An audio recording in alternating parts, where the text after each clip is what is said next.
اعوذ باللہ من الشیطان الرجیم بسم اللہ الرحمن الرحیم۔ زکوٰۃ۔ کہتے ہیں کہ پہلے جنگ عظیم کے دوران شام پر ٹنڈی دل نے حملہ کیا اور باغات اور فصلوں کو تباہ کر دیا، جس کی وجہ سے قحط آ گیا اور ایک خلقت موت کے گھاٹ اتر گئی۔ اس دوران غوطہ کے گاؤں داریا میں ایک شخص کا باغ بالکل محفوظ رہا اور تر و تازہ رہا۔ ٹنڈی دل نے اس کو کوئی نقصان نہیں پہنچایا۔ چنانچہ لوگوں نے حکومت سے شکایت کی کہ اس شخص کے پاس ٹنڈی دل کو مارنے کی دوا موجود تھی، لیکن اس شخص نے کسی کو اس کا نہیں بتایا اور اس کو خفیہ رکھا۔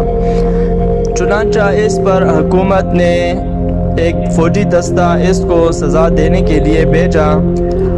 آفیسر نے اس شخص پر کوڑا اٹھایا اور پوچھنے لگا کہ تم نے اس کرم کش دوا کو حکومت اور عوام الناس سے کیوں مخفی رکھا؟ مخفی مطلب خفیہ رکھا۔ وہ شخص بولا کہ جو دوا میں استعمال کرتا ہوں وہ آپ سب کو پتہ ہے، پر کوئی بھی شخص اس کو استعمال نہیں کرنا چاہتا۔ آفیسر نے حیران ہو کر پوچھا، وہ کون سی دوا ہے؟ اس شخص نے جواب دیا، زکوٰۃ۔ آفیسر کہنے لگا، کیا ٹنڈی دل کو زکوٰۃ دینے اور نہ دینے والے باغ میں فرق کر سکتا ہے؟ وہ شخص کہنے لگا، تجربہ کر کے دیکھ لیں۔ چنانچہ فوجی ٹڈیاں اس باغ میں چھوڑتے تھے اور وہ وہاں سے بھاگ جاتی تھیں۔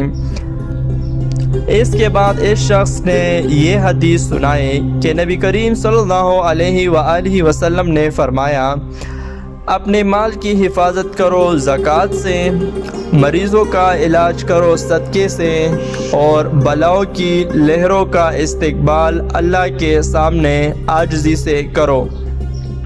زکوٰۃ نے ٹنڈی دل کو شکست دے دی تھی۔ کیا کرونا وبا سے نمٹنے کے لیے ہمارے پاس اب بھی وقت موجود ہے؟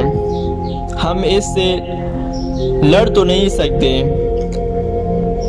پر اللہ کے سامنے ہم عاجزی دکھا کر اس سے بچ سکتے ہیں۔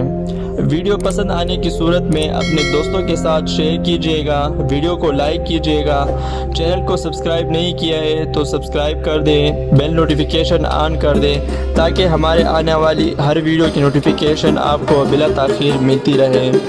ملتے ہیں کسی نیکسٹ ویڈیو میں، تب تک کے لیے اللہ حافظ۔